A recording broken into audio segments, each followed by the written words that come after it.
အတွက်ရုန်းကန်ရင်ဆိုင်မို့ခရီးထွက်မဲ့လောကအိုလူသား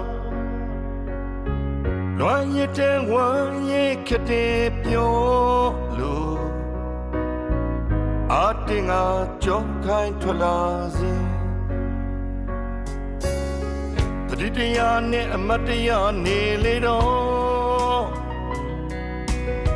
တနည်းမရရဲ့ရင်ဝင်ဆူနေမလားအတင်းကိုခရီးချစကားလဲ